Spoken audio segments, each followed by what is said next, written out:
अगले अध्याय में अमुक अमुक विषयों का वर्णन होगा। ऐसा कहना एक प्रकार का अहंकार ही है। जब तक अहंकार गुरुचरणों में अर्पित न कर दिया जाए तब तक सत्य स्वरूप की प्राप्ति संभव नहीं। यदि हम निराभिमान हो जाएं तो सफलता प्राप्त होना निश्चित ही है। श्री साईं बाबा की भक्ति करने से ऐहिक तथा आध्यात्मिक दोनों पदार्थों की प्राप्ति होती है और हम अपनी मूल प्रकृति में स्थिरता प्राप्त कर शांति और सुख के अधिकारी बन जाते हैं। अतः मुमुक्षुओं को चाहिए कि वे आदर सहित श्री साईं बाबा की लीलाओं का श्रवण कर उनका मनन करें। यदि वे इसी प्रकार प्रयत्न करते रहेंगे तो उन्हें अपने जीवन ध्येय तथा परमानंद की सहज ही प्राप्ति हो जाएगी। प्राय सभी लोगों को हास्य प्रिय होता है, परंतु हास्य का पात्र स्वयं कोई नहीं बनना चाहता। इस विषय में बाबा की पद्धति भी विचित्र थी। जब वह भावनापूर्वक होती तो अति मनोरंजक तथा शिक्षाप्रद होती थी। इसलिए भक्तों को यदि स्वयं हास्य का पात्र बनना भी पड़ता था तो उन्हें उसमें कोई आपत्ति नहीं होती थी। श्री हेमात्मन भी ऐसा ही अपना एक उदाहरण प्रस्तुत करते हैं। चना लीला शिरडी में बाजार प्रति रविवार को लगता था। निकटवर्ती ग्रामों से लोग आकर वहां रास्तों पर दुकान लगाते और सौदा बेचते थे। मध्या के समय मस्जिद लोगों से ठसाठस बच जाया करती थी, परंतु इतवार के दिन तो लोगों की इतनी अधिक भीड़ होती कि प्राय दम ही घुटने लगता था। ऐसे ही एक रविवार के दिन श्री हेमात्मन बाबा की चरण सेवा कर रहे थे। श्यामा बाबा के बाई और वामनराव बाबा के दाहिनी ओर थे। इस अवसर पर श्रीमान बूटी साहब और काका साहब दीक्षित भी वहां उपस्थित थे। तब श्यामा ने हंसकर अन्ना साहब से कहा कि देखो, तुम्हारे कोट की बाह पर कुछ चने लगे हुए से प्रतीत होते हैं। ऐसा कहकर श्यामा ने उनकी बाह स्पर्श की जहां कुछ चने के दाने मिले। जब हेमाद पंत ने अपनी बाई खोहिनी सीधी की तो चने के कुछ दाने लुढ़क कर नीचे भी गिर पड़े, जो उपस्थित लोगों ने बीन कर उठाए।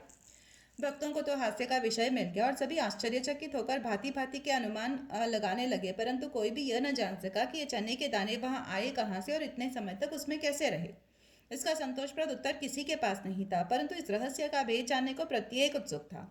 तब बाबा कहने लगे कि इन महाशय अन्ना साहेब को एकांत में खाने की बुरी आदत है। आज बाजार का दिन है और वो चना चबाते हुए ही यहाँ आए हैं। मैं तो इनकी आदतों से भली भांति परिचित हूँ और ये चने मेरे कथन की सत्यता के प्रमाण हैं। इसमें आश्चर्य की बात ही क्या है। ये बातपन बोले कि बाबा, मुझे कभी भी एकांत में खाने की आदत नहीं है। फिर इस प्रकार तुम मुझ पर दोषारोपण क्यों करते हैं? अभी तक मैंने शिरडी के बाजार के दर्शन भी नहीं किए तथा आज के दिन तो मैं भूलकर भी बाजार नहीं गया। फिर आप ही बताइए कि मैं ये चने भला कैसे खरीदता, और जब मैंने खरीदे ही नहीं तब उनके खाने की बात तो दूर की ही है।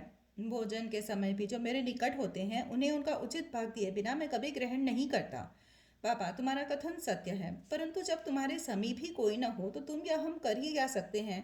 अच्छा बताओ, क्या भोजन करने से पूर्व तुम्हें कभी मेरी स्मृति भी आती है? क्या मैं सदैव तुम्हारे साथ नहीं हूँ? फिर क्या तुम पहले मुझे ही अर्पण कर भोजन किया करते हो? शिक्षा। इस घटना द्वारा पापा क्या शिक्षा प्रदान कर रहे हैं, थोड़ा उस ओर भी ध्यान देने की आवश्यकता है। इसका सारांश यह है कि इंद्रियां, मन और बुद्धि द्वारा पदार्थों का रसास्वादन करने के पूर्व बाबा का स्मरण करना चाहिए। उनका स्मरण ही अर्पण की एक विधि है। इंद्रियां विषय पदार्थों की चिंता किए बिना कभी नहीं रह सकती।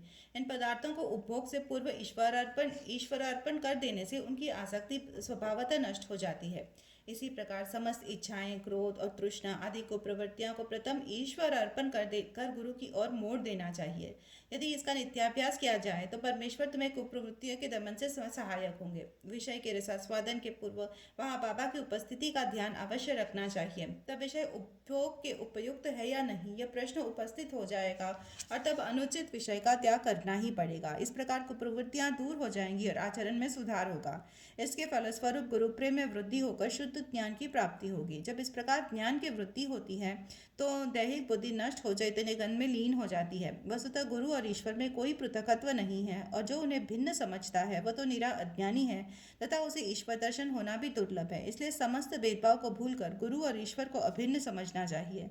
इस प्रकार गुरु सेवा करने से ईश्वर कृपा प्राप्त होना निश्चित ही है और तभी वे हमारा चित्त शुद्ध कर हमें आत्मानुभूति प्रदान करेंगे। सारांश यह है कि ईश्वर और गुरु को पहले अर्पण किए बिना हमें किसी भी इंद्रिय ग्राह्य विषय का रसास्वादन नहीं करना चाहिए। इस प्रकार अभ्यास करने से भक्ति में उत्तरोत्तर वृद्धि होगी। श्री साईं बाबा की मनोहर सगुण मूर्ति सदैव आंखों के सम्मुख रहेगी, जिससे भक्ति, वैराग्य और मोक्ष की प्राप्ति शीघ्र हो जाएगी। ध्यान प्रकाट होने से क्षुधा और संसार के अस्तित्व की विस्मृति हो जाएगी और सांसारिक विषयों का आकर्षण स्वतः नष्ट होकर चित्त को सुख और शांति प्राप्त होगी। सुदामा की कथा। उपर्युक्त घटना का वर्णन करते करते हेमात्मन को इसी प्रकार की सुदामा की कथा भी याद आई, जो ऊपर वर्णित नियमों की पुष्टि करती है। श्री कृष्ण अपने ज्येष्ठ भ्राता बलराम तथा अपने एक सहपाठी सुदामा के साथ सांदीपनि ऋषि के आश्रम में रहकर विद्याध्ययन किया करते थे। एक बार कृष्ण और बलराम लकड़ियां लाने के लिए बन गए। सांदीपनि ऋषि की पत्नी ने सुदामा को भी उसी कार्य के निमित्त बन भेजा तथा तीनों विद्यार्थियों को खाने को कुछ चने भी उन्होंने सुदामा के द्वारा भेजे। जब कृष्ण और सुदामा की भेंट हुई तो कृष्ण ने कहा, दादा मुझे थोड़ा जल दीजिए, प्यास अधिक लग रही है। सुदामा ने कहा, भूखे पेट जल पीना हानिकारक होता है, इसीलिए पहले कुछ देर विश्राम कर लो।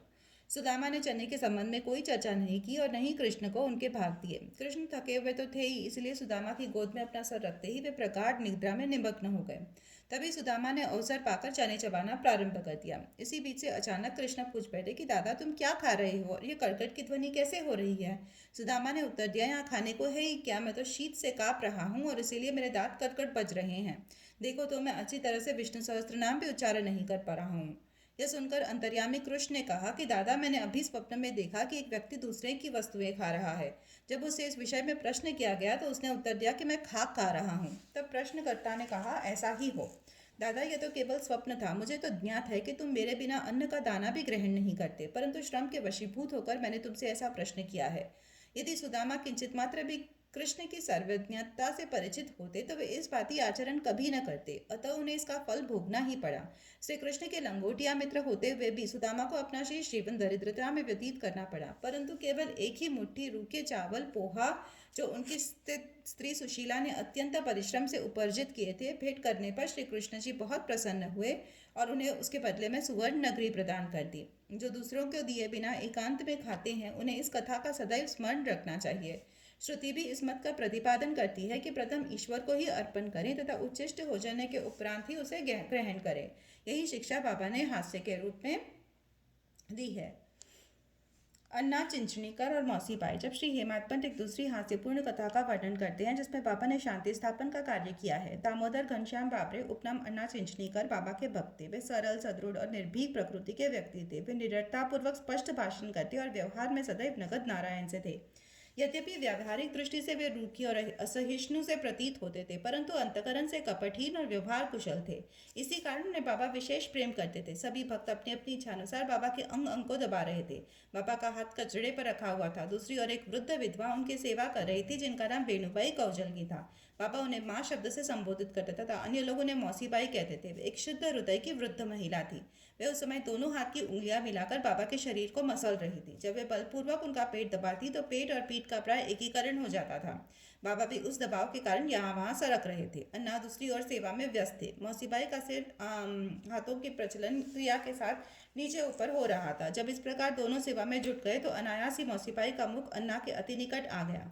मौसीबाई विनोदी प्रकृति की होने के कारण ताना देकर बोली कि अन्ना बहुत बुरा व्यक्ति है और ये मेरा चुंबन करना चाहता है। इसके केश तो पक गए हैं, परंतु मेरा चुंबन करने में उसे तनिक भी लज्जा नहीं आती है। यह सुनकर अन्ना क्रोधित होकर बोले कि तुम कहती हो कि मैं एक वृद्ध और बुरा व्यक्ति हूँ। क्या मैं मूर्ख हूँ? तुम खुद ही छेड़खानी करके मुझसे झगड़ा कर रही हो। वहाँ उपस्थित सब लोग इस विवाद का आनंद ले रहे थे। बाबा का स्नेह तो दोनों पर था, इसलिए उन्होंने कुशलतापूर्वक विवाद का निपटारा कर दिया। वे प्रेमपूर्वक बोले, अरे अन्ना, व्यर्थ में क्यों झगड़ा कर रहे हो? मेरी समझ में नहीं आता कि माँ का चुंबन करने में दोष या हानि ही क्या है। बाबा के शब्दों को सुनकर दोनों शांत हो गए और सब उपस्थित लोग जी भरकर ठहाका मारकर बाबा के विनोद का आनंद लेने लगे। बाबा की भक्त परायणता। बाबा भक्तों को इनकी इच्छानुसार ही सेवा करने दिया करते थे और इस विषय में किसी प्रकार का हस्तक्षेप उन्हें सहन नहीं था। एक अन्य अवसर पर मौसीबाई बाबा का पेट बलपूर्वक मसल रही थी, जिसे देखकर दर्शकगण व्यग्र होकर मौसीबाई से कहने लगे कि माँ, कृपा कर धीरे धीरे ही पेट दबाओ। इस प्रकार मसलने से तो बाबा की अंतड़ियां और नाड़ियां ही टूट जाएंगी।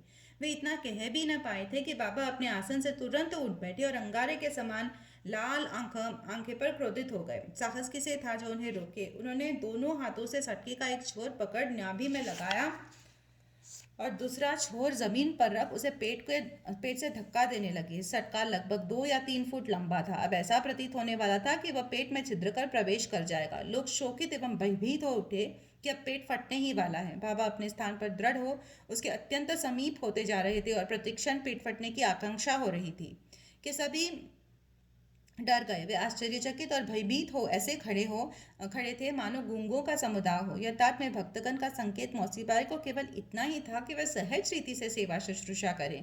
किसी की इच्छा बाबा को कष्ट पहुंचाने की नहीं थी। भक्तों ने तो यह कार्य से केवल सद्भावना से प्रेरित होकर ही किया था, परंतु बाबा तो अपने कार्य में किसी का हस्तक्षेप कणमात्र भी नहीं होने देना चाहते थे। भक्तों को तो आश्चर्य हो रहा था कि शुभ भावना से प्रेरित कार्य दुर्गति में परिणत हो गया और केवल वे दर्शक बनकर रहने अतिरिक्त कर ही क्या सकते थे।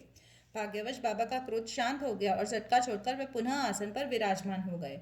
इस घटना से भक्तों ने शिक्षा ग्रहण की कि अब दूसरों के कार्य में कभी भी हस्तक्षेप न करेंगे और सबको उनकी इच्छा अनुसार ही बाबा की सेवा करने देंगे।